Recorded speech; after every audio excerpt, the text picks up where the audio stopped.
school community. I have been a parent here for 13 years, so if you do the math, that means I've got one all the way from kindergarten who just graduated, and I'm really happy to be here. I'm running for school board this year. That's not what I'm talking to you about today, though. I'm here because a lot of people have talked about the mask mandates, and I think I don't want to try and repeat what everyone has said before me, so these notes have been basically useless. I want to talk about just a couple things. The Delta variant is a real problem, has really changed the game. The Delta variant is much more infectious. The R0 of the Delta variant has gone up to like 6 or 8, which means for every infected person, they can infect another 6 to 8 people. You know, the sort of original SARS-CoV-2 was something like R2. So we're in a different world.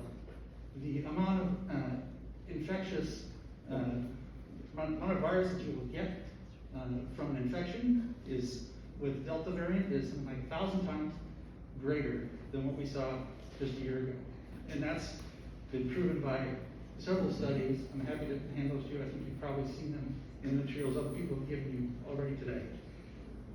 What that tells us, and we also know the vaccines are working, but the vaccines don't prevent people from getting that very high Delta variant in their system, or from possibly transmitting to others. It seems like that goes down over time. So within a few days of infection, if you're vaccinated, you're not as a greater risk. So what that tells me is, as we roll out vaccines to younger populations, we will be in a better position. That's not going to happen before probably November.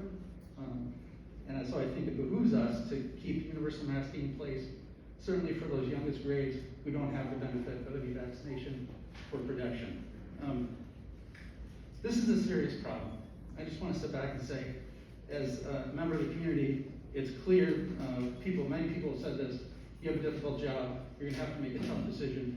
People are going to be unhappy with whichever decision you make. And so how do you make that decision? I would encourage you to listen to the best quality science that you can get your hands on, follow the experts that we've talked about, like MDH, CDC, American Academy of Pediatrics, who spend a lot of time thinking about the safety of our kids. And think very carefully about who's providing you the studies and for what reason they might have promoted a particular conclusion. But really, with masks, we need to realize that it's not just protecting me or your mask protecting you. It's together they work so that we all get a benefit. A mask is not something I do for me, it's something we do for all of us. And without that source control and without that reduction in community exposure and community transmission, we're going to be stuck in this situation for a very long time. You're in 3 minutes. Thank you.